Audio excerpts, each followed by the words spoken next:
Hello, this is Alan Shipnuck back for another Fire Drill podcast. I have Michael Bamberger coming to us from the Wilmington Country Club as he's stalking the FedEx Cup. And we're delighted to be joined by Jeffrey Toobin, legal expert, author of 8 books, a bunch you've heard of and have been turned into TV and movies and all kinds of fun stuff. So, Jeffrey, thank you so much for being here. We really appreciate it. Great to be with you. I'm allowed to be with you, even though I found out my index is now up to 15.4. I'm so appalled, but I guess I can still participate in this conversation. It makes you more relatable to the listeners. Okay. And also, well, then I'm very relatable. If you take the mean between Toobin's index and the other Jeff Ogilvy's, we've got a nice single-digit handicapper. Yeah, exactly. No, there's.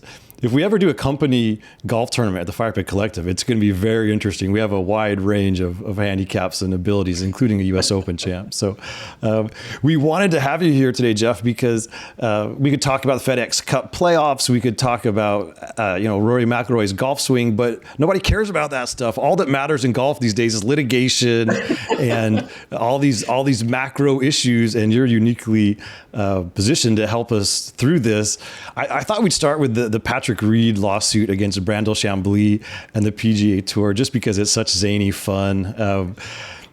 My reading, and I'm not a legal expert, I just play one on the internet, is that it's more of a public relations document that doesn't have a lot of merit. But what do you make of Reed's assertions, and does this thing have any chance of going the distance into an actual trial?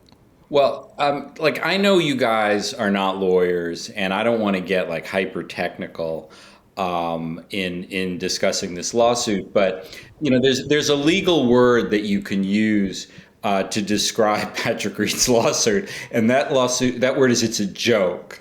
I don't know. I'm not getting too technical here, I hope. No, I mean I mean there are judges who, upon receiving that complaint, would sanction the lawyers who brought it because it's so frivolous.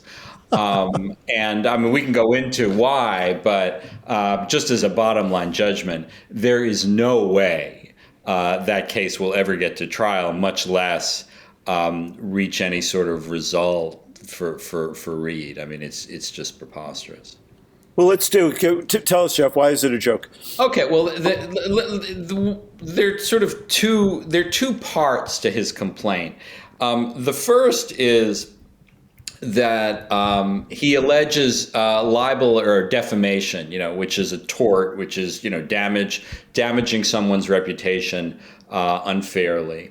And there's sort of two collections of complaints that he has about stuff that BRANDEL CHAMBLEE said on the Golf Channel. One relates to the LIV Tour, and the other part relates to Reed specifically and his history of alleged cheating. And in the first part, CHAMBLEE anyone who follows the Golf Channel knows that he's been very hostile, condemnatory of the LIV Tour, and saying that the Saudis have a terrible human rights record and you shouldn't be associated with killers, and Reed quotes a lot of those comments about the LIV Tour, but he doesn't say anything about Reed in those comments. I mean, he's just denouncing the LIV Tour. So, one of the basics of the tort defamation is that it has to be about you in order to bring the lawsuit. So those parts, just regardless of the truth or falsity or whatever, they get thrown out because they're just not about Patrick Reed. He is obviously now in the LIV Tour, but there's no transitive property. I mean, the statement has to be about you. Now, the more interesting and amusing part of the lawsuit relates to Reed's, shall we say, history of problems with the rules of golf, and particularly this incident that took place. I guess it's almost 2 years ago now. The embedded ball controversy, where I assume your extremely learned and sophisticated audience is familiar with this already, but I forgot which tournament it was. Do you guys remember? San Diego, Torrey Pines. It was Torrey Pines, where he hit a ball into the rough. he said it was embedded, so he was entitled to a free drop, and the camera saw him doing, and he just sort of picked up the ball and took it upon himself to decide the ball was embedded, rather than calling over a rules official. I would say the reaction of the golf world was approximately, Ukraine, Russia level of anger. It was just, people went nuts because Reed, has a history of controversies, and you guys know this, are a lot more familiar than I am. I wouldn't say he was ever the most popular player on the PGA Tour. And CHAMBLEE, with his usual restraint, said it was cheating, said it was outrageous, said it was terrible. And so that clearly was about Reed. So that box is checked. The problem is that under the First Amendment, opinions are protected. You can say,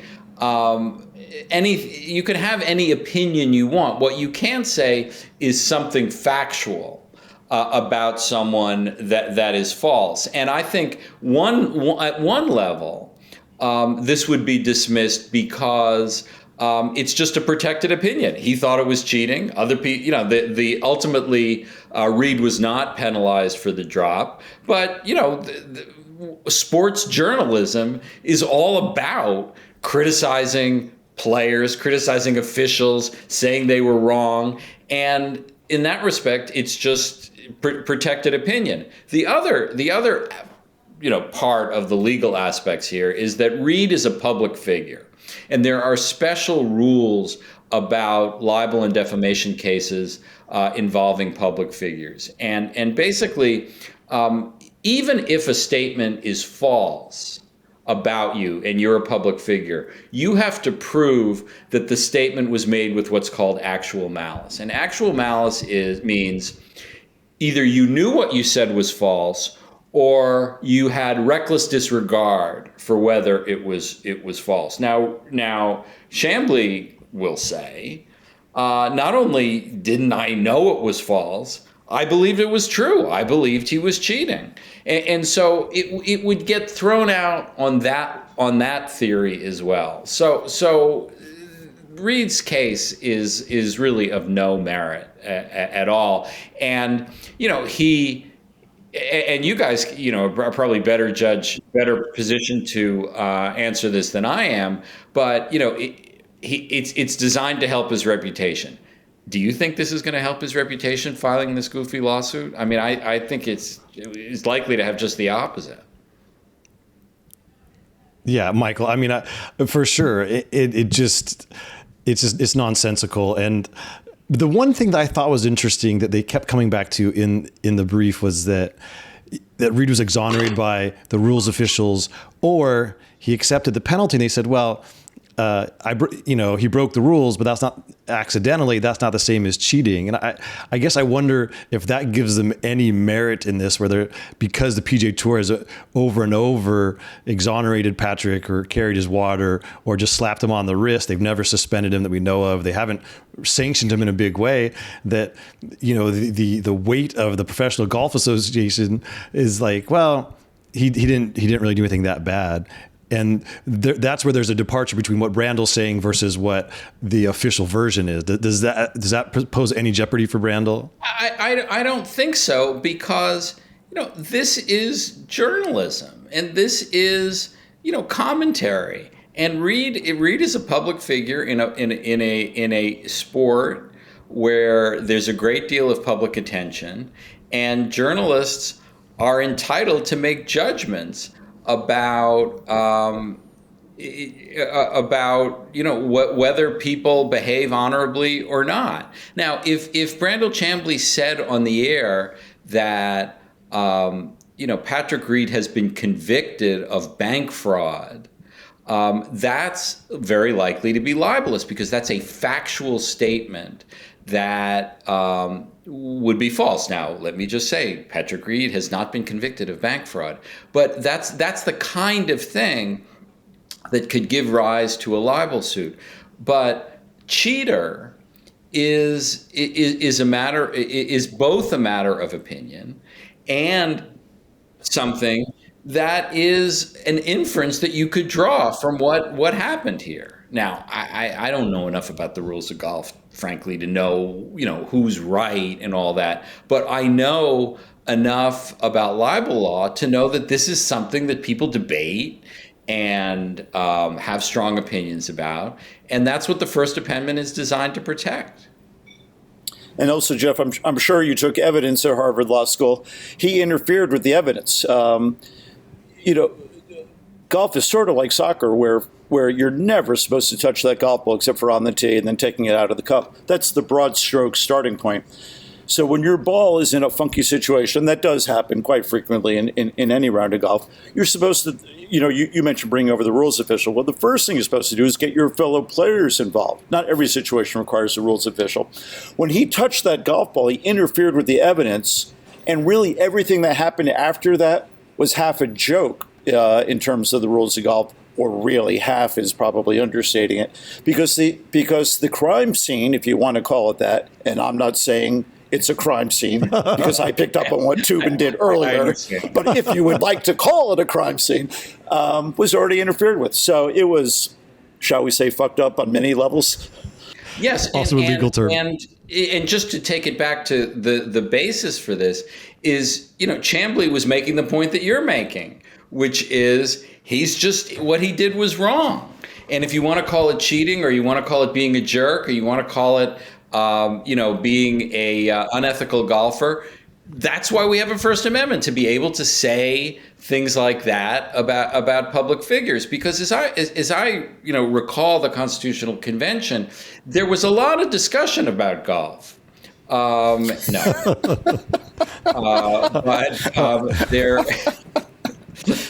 But the idea that there should be robust debate of public issues is certainly something that the First Amendment is designed to protect. The only thing that, because I know this from watching movies and a little bit from my brother, who's a few years ahead of you in law school, you also have the weight of history, and sometimes it's admissible and sometimes it's not. But of course, as many of our listeners would know, he has had a previous history. And I'm not talking about all the allegations that have been proven. I'm just talking about the one that we could all see watching the golf tournament on TV and the Bahamas tournament. What do they call it, Alan? Whatever. The Hero World Tigers. Challenge, yeah. Thank you. The Hero event. That was the Tigers thing in the bunker? The thing in the bunker. So once you have that reputation, like Ricky Fowler, not a lawyer, very good golfer, he watched it almost, he watched a video replay of it, and he's there at the tournament. And one of our former colleagues was there at the tournament as well, Dylan DeCheer. And Fowler said at the moment, I don't even think there's a debate here. You can't ground your club there. And it was, well, now I'm going down the CHAMBLEE road, which I really shouldn't do in this instance since we have Jeff on. But just to finish that one thought, they kind of did Reed, I think, a disservice by allowing him to continue in that tournament when it was so egregious. And it brings in many other factors, one of which it's Tiger's event.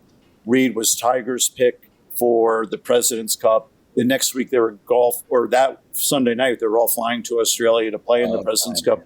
So there were lots of different other mitigating factors at play in that event. But that event, in a way, was a stepping stone to this event. Yeah, well, the rules of golf, they don't happen in a vacuum. I mean, there's human beings involved and there's agendas. We've seen that at Augusta National over and over where they bend the rules for the stars. And so that's a really good point, Michael. There was a lot going on there besides just this did a few grains of sand move. It was much bigger than that in the moment. And now, before we get to your other area, which is really in the area of contract law, let's get Mr. Toobin on this question, if we may. There's a lot of discussion in our country, there always has been in recent years especially, that we are a country of laws. We are governed by a rule of law. Without it, we have chaos. And we've seen a book called Chaos about the Trump administration.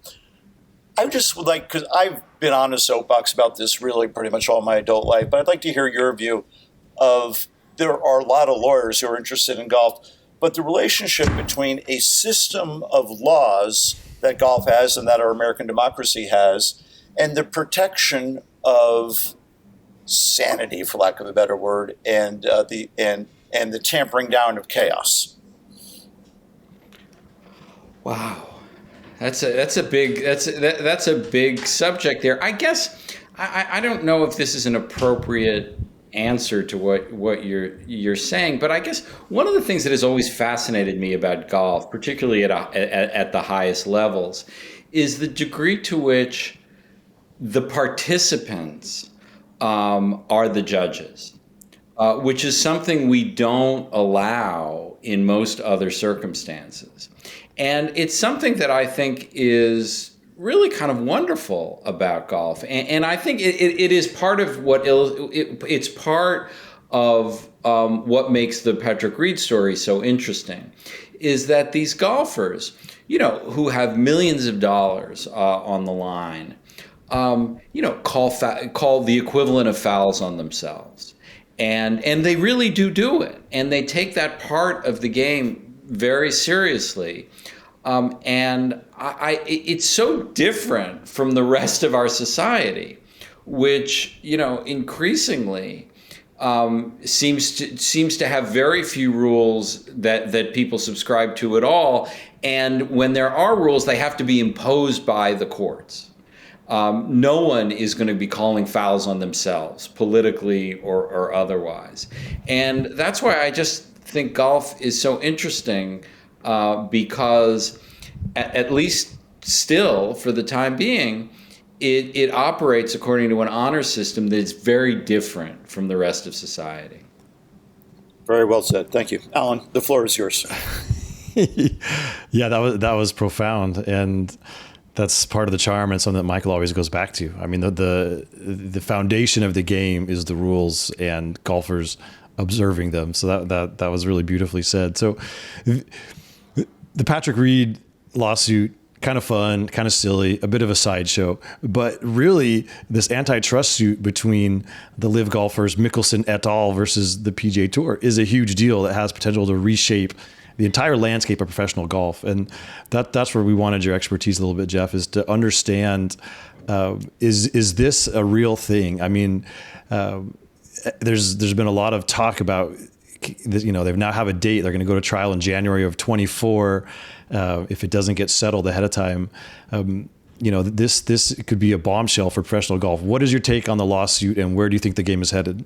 Well, let me just start by saying that, this is not the Patrick Reed lawsuit. This is a very serious lawsuit with serious lawyers, with good arguments on both sides. I have a view of the outcome, but my view is not nearly as certain as it is about the Patrick Reed case. The antitrust, the issue, the rubric of law that this lawsuit is under is antitrust, and antitrust is a very discrete area of law that is frankly, not understood really well by non-specialists.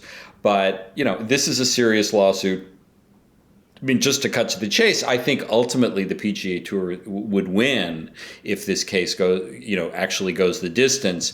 But it's not a frivolous lawsuit by any means, and I could see another result. And I was can I just explain why I think that? And I think that's literally why you're here. That's true. I know. But I just didn't want to filibuster here. I think it's useful to sometimes think about antitrust in terms of sort of metaphors to things we can relate to. I mean, the PGA Tour's view of this is essentially we are an employer, and we're like, we have, let's say we're an oil company and we're Exxon. And we hire engineers, and our engineers have contracts with us. And one engineer comes to us and says, well, I'd also like to be an engineer for Shell. And the Exxon says, well, what do you mean? You can't work for both companies. Like, you got to pick one. And he says, no, I really want to work for Shell. And in fact, I'm going to go help them drill a well. And okay, you do that, but you're going to get fired here. And then you get fired. That's how the PGA views their situation vis-a-vis the LIV Tour. Now, the LIV Tour's view is, no, it's not like two different companies. it's one company, the PGA Tour, that runs all of professional golf. And we can't compete on a level playing field because this is a monopoly situation, that they have monopolized professional golf. And so we have to be allowed to both participate in our own tournaments in the LIV Tour, but also participate in the PGA Tour. And I think there are two good responses to that by the PGA Tour in their court papers and in general. The first is, we're not a monopoly because there's the LIV Tour. And the LIV Tour has gotten an enormous amount of money and attention and players. And that's the key.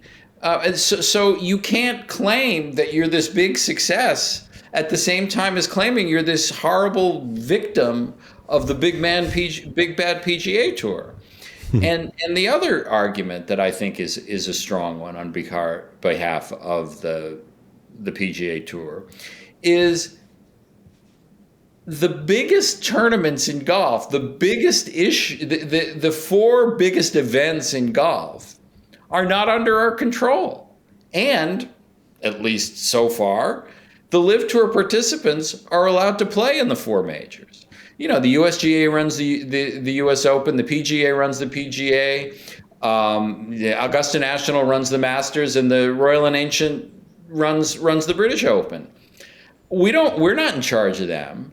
So how can you say we're a monopoly? And, you know, Alan, I was reading your scoop about what went on at the the Tiger session with the top players, and I thought it was fascinating of sort of how they want the PGA Tour to respond to the LIV Tour. And, they create these new super tournaments with no cuts. And what occurred to me in reading your piece was the private market is working here, that there are these two competing entities, and they are essentially bidding for the services of the top players, and they are trying to make the best deal.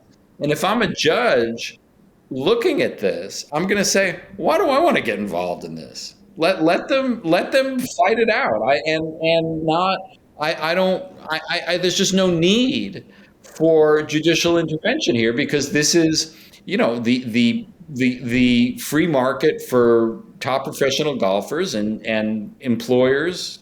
They're not technically employers, they're independent contractors, but the people who run the business are competing for the services of the top people, and let them fight it out, and don't make a federal case out of it. So that's my take. Well, that's Jeff, fascinating. Go ahead, Mike. Well, Jeff, if you, as a student of politics and the law both, if you were hired for a week to be the advisor to Jay Monahan, what would you tell him to do right now, legally and politically?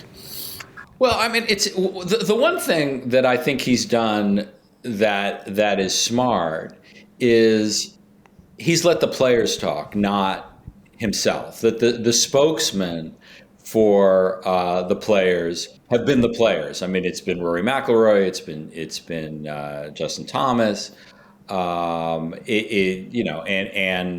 Tiger to a certain extent, and that I think is smart, because he's a bureaucrat. He makes all of his money is due to the skill of others. So I think it's been a smart. I mean, I think he did one interview with Jim Nantz, during a tournament, but as far as I'm aware, he, at least on the record publicly, he has said very little. As for how,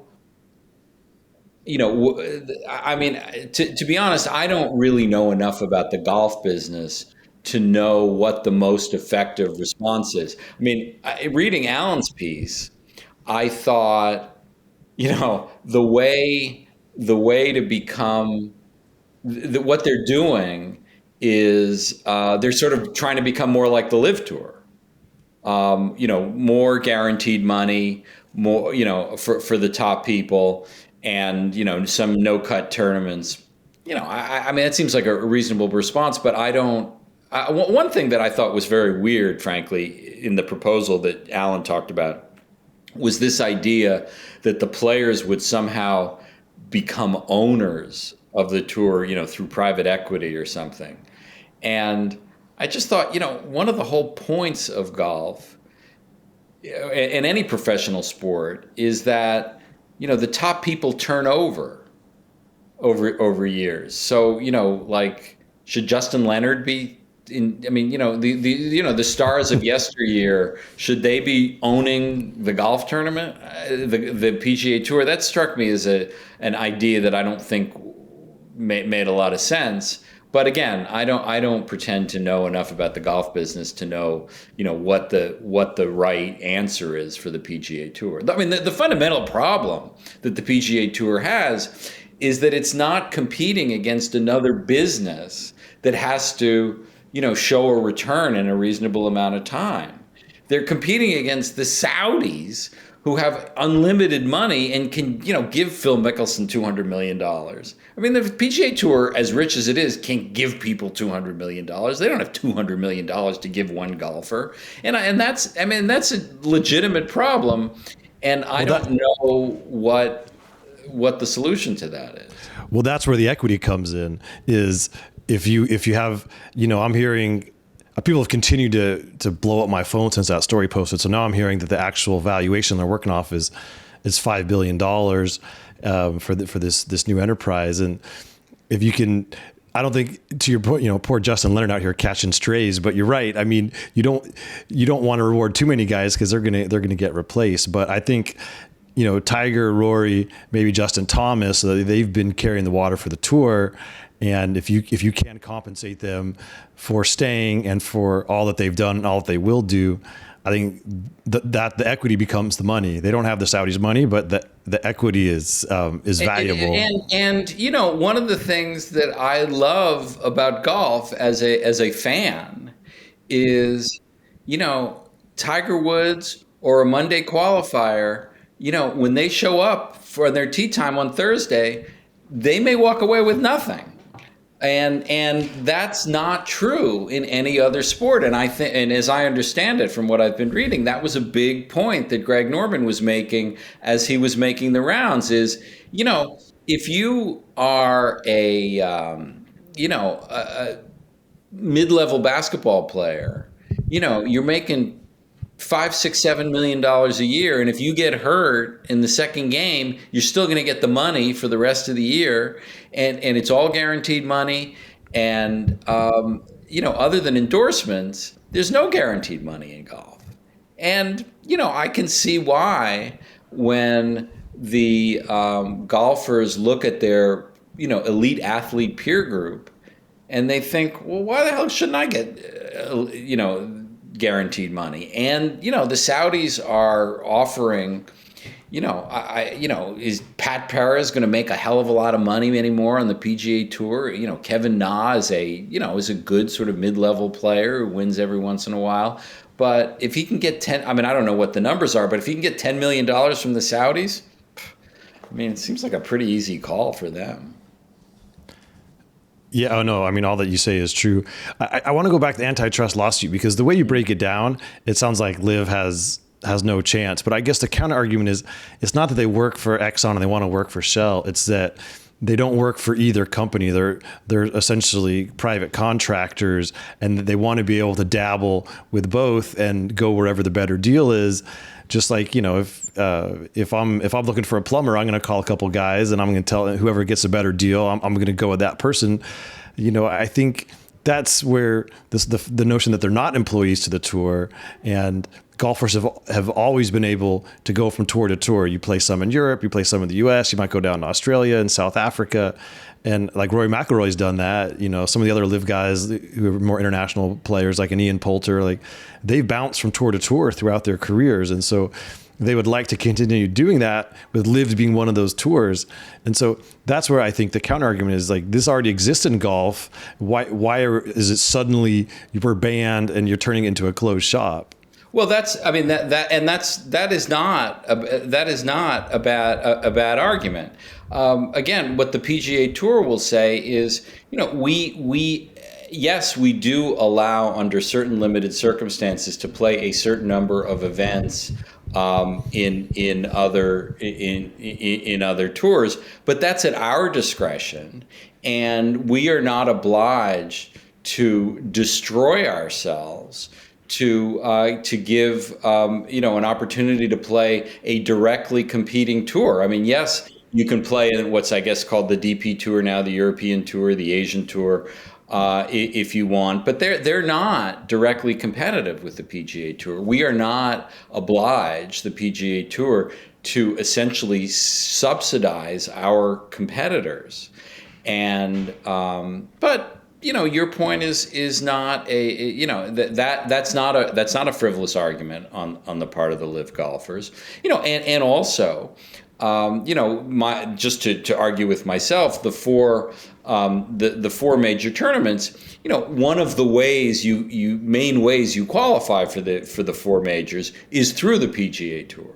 So that's an argument that the LIV Tour will make. I mean, that's why these are not frivolous arguments. What it seems to me, I mean, you tell me, because you're much more intimately involved with this, is what Norman and the Saudis seem to want to do, or I don't know, maybe do you tell me? It's sort of like what happened with the AFL and the NFL, or the ABA and the NBA, is that this competing tour starts up, competing league starts up, and ultimately the old established league says, well, all right, let's all get together and we'll. I mean, is that the goal here? Well, I don't know if that's anyone's goal, but it's definitely a possibility as a compromise. I mean, we'll find out. It seems like the PGA Tour and its stars would like to sort of do an end around and take the LIV concept, make it their own, and not have to get involved with Greg Norman, who some of them don't hold in high esteem, and not get involved with the Saudis, which of course is a very complicating factor on a lot of levels. But ultimately, I think if LIV was given the opportunity, they would love to have a seat at the table, and they would be willing to compromise. I think the tour is a little more dug in its position, but that's what all these secret meetings are about: is can the players find their own path to making the tour more attractive, more profitable for them, more guaranteed money, and sort of buy the loyalty of its stars, because I think that's really the fundamental issue here is how can the PGA Tour find a compromise? Can they do it without the Saudis? If the answer is yes, then they will. But if they can't make that work, then I think a compromise becomes more attractive. Yeah, I mean the whole Saudi aspect of this. I mean, I am highly familiar with the human rights record of the Saudis, but the idea of the PGA Tour as the human rights guardians of the world, give me a fucking break. I mean, this is a this is a tour that has a big operation in China. They there's a tournament in Saudi Arabia every year that a lot of PGA Tour plays in. I mean, look, I can understand why individual golfers don't want to be affiliated with the Saudi regime, but the idea that the reason the PGA Tour is objecting to the LIV Tour is because of human rights, I don't think so. I mean, I think that's kind of a joke. Jeff, as someone who's written you have a lot about power dynamics in different situations in the court, in politics, Patty Hearst, lots of different situations. Greg Norman's starting point is, well, I came to you, Jay Monahan, and I came to you, Fred Ridley, and you wouldn't even take my call. And now that it seems that we seem to have the upper hand, we the Saudis and LIV Golf seem to have the upper hand, and you're going to come back to us with something. But my question is it the way power politics play out, is it maybe too late for a compromise? Do the Saudis and LIV and Greg Norman, do they actually have the upper hand now, and there's really nowhere to go for a compromise? Well, you know what? I mean, I think the answer may be that we have to see how this plays out for a while. One of the things that I find about the LIV Tour is that the press conferences of the players are more interesting than the golf tournaments. I mean, I am, unlike you guys. I mean, I am not a pro golf journalist. I am a pro golf fan, and I can tell you 100% that I do not give a shit who wins a LIV Tour event. I don't care about those tournaments. I think the team concept, the fireballs or whatever the hell they're called, I think it's ridiculous. I don't, and it may be, and they don't have a TV contract. So you have to watch it on YouTube or something. I mean, I don't know. I haven't watched any of it. So, I mean, it may be that the LIV Tour just sort of doesn't take off. And it may be that no one goes to their tournaments and no one watches and no one cares other than the players who make $4 million for winning the tournaments, and which could change the power dynamics. On the other hand, if it looks like they're going to get Cam Smith, who is arguably the best golfer in the world right now. Brooks Koepka. I mean, I don't have to tell you, Mickelson, I think, is sort of weirdly irrelevant at this point because he's so over the hill, and thanks to you, Alan, having all sorts of mental problems. One might say the mental problems pushed Bill to call Alan in the first place, confusing Alan's role as writer with that of therapist. Excellent summary. But in any case, I mean, my point is, it seems to me that there's this standoff now, but events will intervene.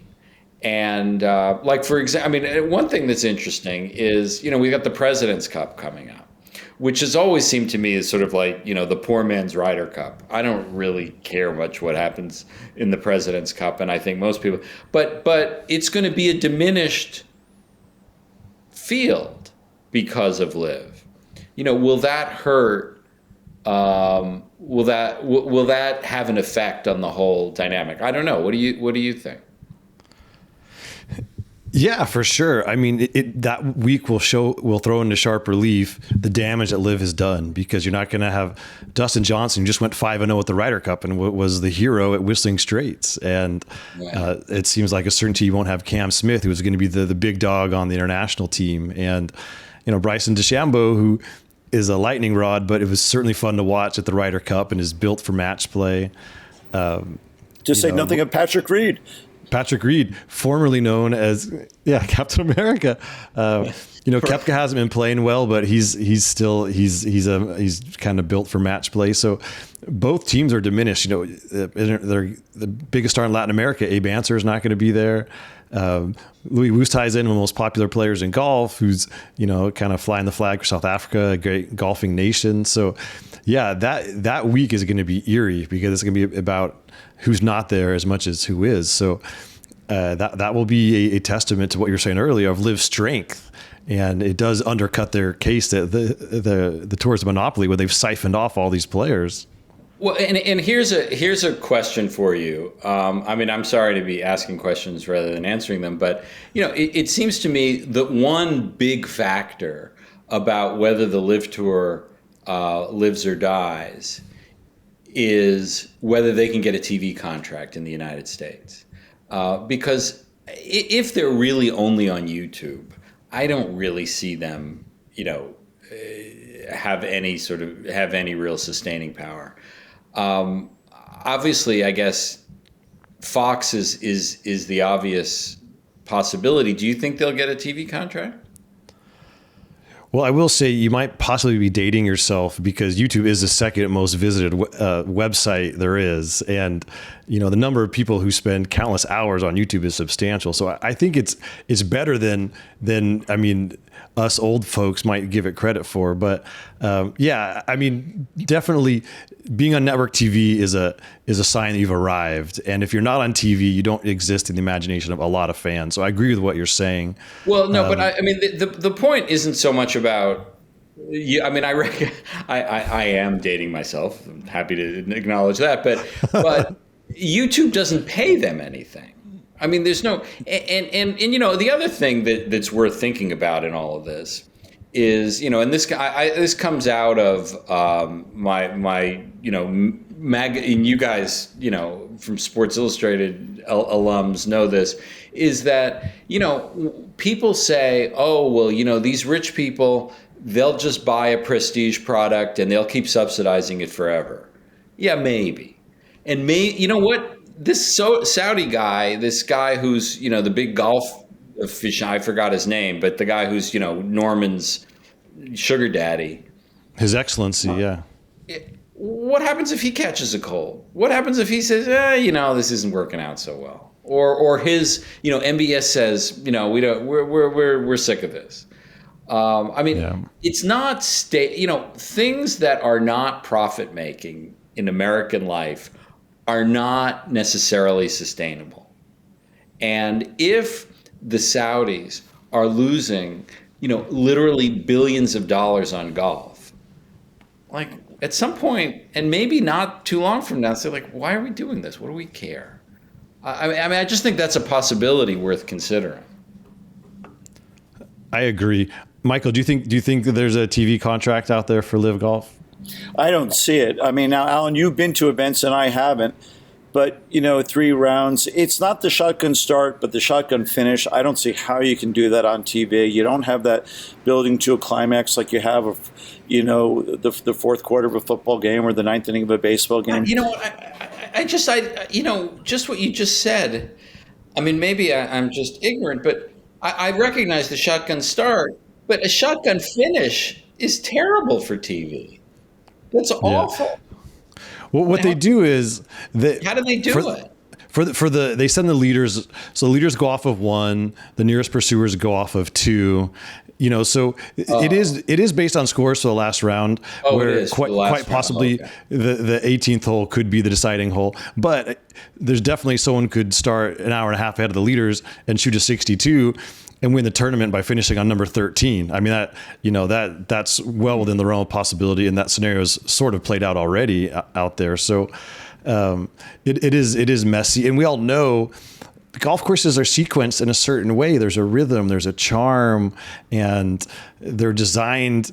If imagine a shotgun start on Augusta National, right? Like there's a whole ebb and flow, or Pebble Beach, it's that gentle beginning, and then you get killed in the middle, then you catch your breath and you finish by the ocean. Like, the great courses, it's like a symphony, and it gets destroyed when you start going off the, the 4th tee or the 7th tee or the 9th tee. So it's, it is problematic, but on the flip side, it just feels like live sports is more and more valuable as a property, because in this fragmented landscape of media, it's the one thing that people all watch at the same time. You can't skip the ads, and it's appointment viewing. It's really the last appointment viewing there is. So, I mean, you mentioned Fox, Jeffrey. I think that's a possibility. It could be. It could be just a streaming deal, but it goes from YouTube, where they're not making money, to an Apple TV, which could pay them a lot. And, these streaming services are all desperate for content. Amazon has gone big into original content and into the sports world. And, if you have Apple and you have Amazon coming to the table, all of a sudden the price could go up pretty quick, and they could do something close to a big deal that would edge them in the direction of profitability. So I think the streaming deal will get better. I don't know if they'll be on TV or not, but it's obviously a fundamental question for the future of LIV. Jeff, can you imagine a scenario where you may not know this, Jeff, and you follow golf closely. It's impressive how much you do know about it, but you may not know this, that the awarding of world ranking points is done by a committee, and the PGA Tour sits on that committee. So it has a vote in deciding whether LIV golf events will get world ranking points or not, which of course is critical to the feeding of the major tournaments as well. Could you imagine a lawsuit arising by which the PGA Tour is challenged over whether, or Alan, correct me if this has already come up and I don't know it, I don't believe it has, but correct me if it has. Could you imagine a lawsuit where the PGA Tour is successfully challenged on the idea that no, you can't be the judge and jury in this decision of who gets points and who doesn't? Yes, I mean I think that's part of the I'm trying to remember from reading the complaint whether the World Golf Rankings are mentioned in there, but it is a pretty good. I mean, especially since the World Golf Rankings are a big factor in who gets into the Big Four, the majors. That is an argument against the PGA saying, we don't even run the majors. They obviously have a voice. Whether it's the connection is too attenuated that they are just one voice among many. That's something that would obviously be disputed in litigation. But that shows that they are not just another employer, is that they have a considerable amount of power over the professional game of golf around the world. Yeah, to your point, Michael, I think it's clear that Jay Monahan and any PGA Tour representative will have to sit out or recuse themselves from any of these discussions. But even so, there's a lot of people on the board. But it does get to the question where the tour has such a cohesive relationship with the PGA of America, with the R&A, with Augusta National, and they all sit on the board of the world rankings. So the question becomes, is the tour pressuring them behind the scenes? What other agreements have been in place, handshake or not? What are the, for instance, the PGA Tour did Augusta National a huge solid for decades when they had a rule on the books that you had to have a diverse membership to host a PGA Tour event, and they looked the other way. So Augusta National and the Masters could become official money and count as an official win. And so there's always some quid pro quo on these things. And that's where if LIV is denied world ranking points, you could see a lawsuit saying, well, this was, the fix was in, this was another monopolistic situation where the tour exerted its influence and we didn't get a fair shake. So, but I guess, I'm just thinking this through as you are, describing all these issues. Oftentimes when you have a dispute between parties, there is a fairly obvious compromise solution. Usually it's like the exchange of money. You sue for $1 million, so we'll settle for 100,000 or 500,000. At least as far as I'm aware, there's not an obvious compromise here between LIV and the PGA Tour. Is there? Well, we've talked about this in some other forums. One way would be to take these LIV events and absorb them into the tour schedule. And so maybe you play them in the fall, or maybe you sprinkle them throughout the year. And for a lot of players, that'd be a dream scenario. You keep your PGA Tour card, you get to cherry pick these huge money LIV events. For the LIV folks, they could get a slice of the TV contract. And more than that, they would get what they crave, which is legitimacy and being, welcomed into the halls of power by the Western world. So it gets very complex. There a lot of questions have to be answered. But that, if you're just spitballing, like, that could be the compromise. And the tour gets to keep its stars. They get to bring back their former stars. Everyone can declare victory on some level, but it's messy. So that's basically like a merger. If the schedules are coordinated and the players can go back and forth, isn't that essentially? I guess there would be separate administration of the different tournaments, but it would be it's just one outlet. No, is that? Yeah, and the PGA Tour, I mean, they did a strategic alliance with the European Tour, and then it allows players on each tour access to the tournaments, and they acknowledge each other in different ways, and they share the money, and they share the social media resources, and so there's a blueprint for it already. They just did it. So, and if you get LIV, you're also getting the Asian Tour because they're now linked. So on some level, you could unify the entire sport and come up with some global schedule that made a lot of sense. And one of the key points from this meeting that Tiger just held was this bedrock belief that we got to get the top players together more often. That's where the juice is. That's where the TV ratings are. It's good for the sport. It's good for all of us. And so, LIV could help accomplish that. Now, again, there's a lot of things you'd have to sort through, but that would be the compromise, to answer your question. I love in all the ridiculous arguments the LIV Tour makes. My favorite is like, it's too much travel. I can't. The PGA Tour is too much travel. Like Matthew Wolff, he's 23 years old. He's like, he misses his dog. He can't travel more than 14. It's like what a hardship for a 23-year-old to have to travel like 16 weeks a year. It's like inhuman. It's like such bullshit. I mean, why don't they just? I mean, I guess Pat Perez who said it's like, yeah, they gave me a lot of money, that's why I went.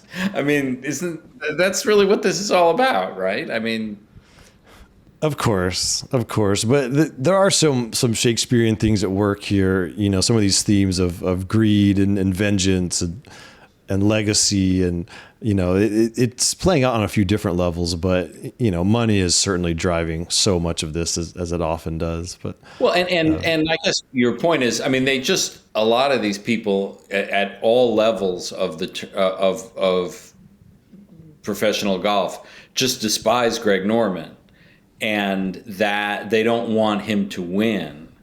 And that seems to be, as you say, sort of one of the Shakespearean aspects of all this, that if this were some anonymous private equity guy, maybe they'd make a deal, but they don't want to make a deal with Greg Norman. Right. That's very well said. Jeff, I think you really hit upon the most important question. What could be a path to compromise? And we had Jeff Ogilvy, Alan and I we were together with Jeff Ogilvy a week ago, and he talked a lot about compromise and really opened up people's eyes. It opened up my eyes to the idea that there could be. But, and this is a very big but in this situation, we don't know what the Saudis want here. If the goal here is really hegemony of all of golf, and here's this great capitalist tool, golf, that America has, banked for 100 years now, done so well with it, and we're going to take it over, which I believe is their goal, but I don't know that at all. But that would be a guess. Then there really isn't a path. Then it's sort of, like almost everything in life can be answered by, trying to apply the logic of the Godfather to whatever is going on in the real world. Well, the answer usually is that the guns come out and people get killed and one guy's left standing. And I think it's going to be MBS because he's got the most ammunition. And Jay Monahan's already admitted to that. People are saying, oh, Monahan misplayed his cards.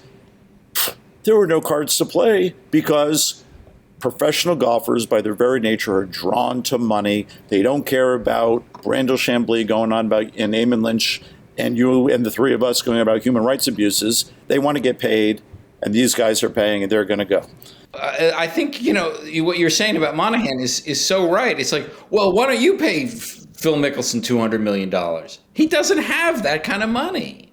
And if the players are going to go to who will pay the most, which, as you say, is what they generally do, that's what they're going to do. Well, but this is where you're talking about Monahan didn't have cards to play, but Tiger's coming in with a new deck of cards. And this is where this reshaped tour becomes interesting. If they privatize and they bring in private equity money and they bring in investors, they can very quickly have a war chest of $5 or $7 or $10 billion.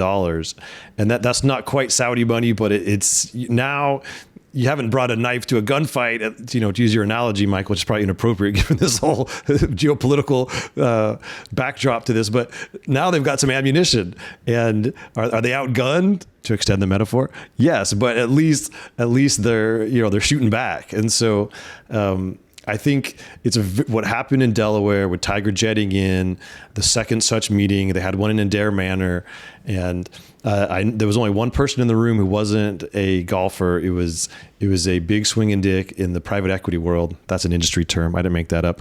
And he was there as an advisor. And I've been told that he met with Tiger and Rory for 2 hours before that meeting to really hash this plan out in more detail.